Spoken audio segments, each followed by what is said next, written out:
अचिंत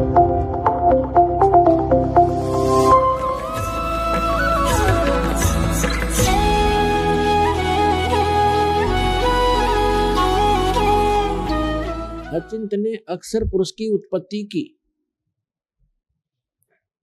और उससे कहा कि आप मुझे सृष्टि रचना में सहयोग दें। ये काफी और भी बहुत सा प्रकरण है, लेकिन हमने जितना आवश्यक है उतना ही हमको बताएंगे आपको। तो अचिंत वहां से उठकर मानसरोवर के अंदर चला गया। वहां अपना जो बॉडी है वो श्वास से नहीं चलता और इसलिए वहां अमर शरीर है हमारा। तो वो शरीर उस मानसरोवर के अंदर जाकर वो आनंद से लेट गया, निंद्रा आ गई।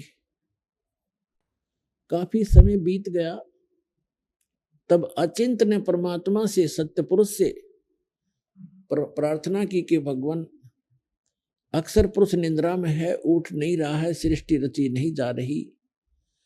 तो परमात्मा ने कहा कि पुत्र, जब आपसे अक्षर पुरुष ही नहीं जगाया जा रहा तो सृष्टि खाक रचोगे तुम। बंद करो अपनी सृष्टि, तुम्हारे बस की बात नहीं है। इस बात से अचिंत बहुत शर्मिंदा हुआ और क्षमा याचना की कि भगवान आगे से कोई हम ऐसी गलती, ऐसे काम नहीं करेंगे, आपकी आज्ञा से ही मैंने ये सब कुछ किया था। तो परमात्मा ने कहा कि मैंने इसलिए तुझे आज्ञा दी थी कि तुम्हारे अक्षमता का आपको पता चल जाए कि जिसका काम उसी को साजे और करे तब मूर्ख बाजे। ये तो एक देसी कहावत है। तो अचिंत को उसके बाद सभी को ये बात होगी कि समर्थ के काम में टांग अड़ानी नहीं चाहिए। तो एक तो ये झटका दिया मालिक ने उनको। फिर परमेश्वर ने क्या किया कि उस सरोवर से ही एक थोड़ा सा जल लिया, अमृत, और उसको अपने वचन से एक अंडा बना दिया। अंडे में एक आत्मा प्रवेश कर दी। वो अंडा छोड़ दिया, बहुत बहुत बड़ा अंडा था, बहुत बड़ा। उस अंडे को छोड़ दिया उस जल में। वो उस जल के अंदर अंडा जा रहा था गड़गड़ गड़गड़ करता हुआ। अक्षर पुरुष के पास से पहुंचा जो निंद्रा में सोया पड़ा था सरोवर के अंदर। जब अक्षर पुरुष के पास से वो पहुंचा, निकट पहुंचा, तो एकदम उसकी आंखें, निंद्रा भंग हो गई।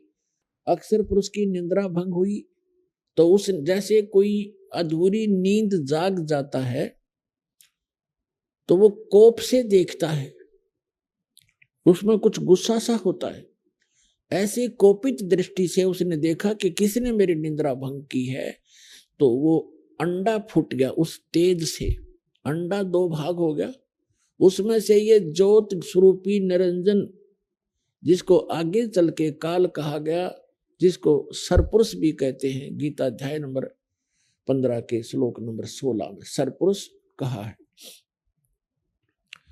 तो आकाशवाणी की परमात्मा ने, सत्य पुरुष ने, कि अक्षर पुरुष तुम निंद्रा में थे, आपको जगाने के लिए ये सब कुछ क्रिया की थी और तुम दोनों बाहर आ जाओ। तो अक्षर पुरुष और ये सरपुरुष, ये दोनों सरोवर से बाहर आ गए।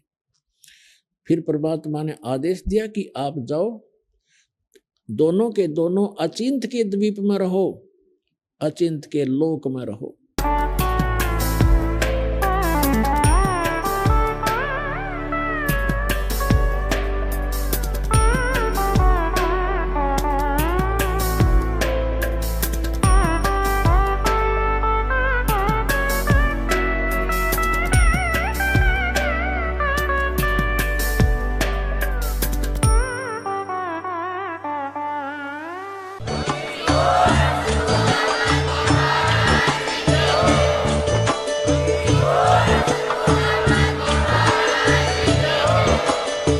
सुन रहे थे जगत गुरु तत्वदर्शी संत रामपाल जी महाराज जी के मंगल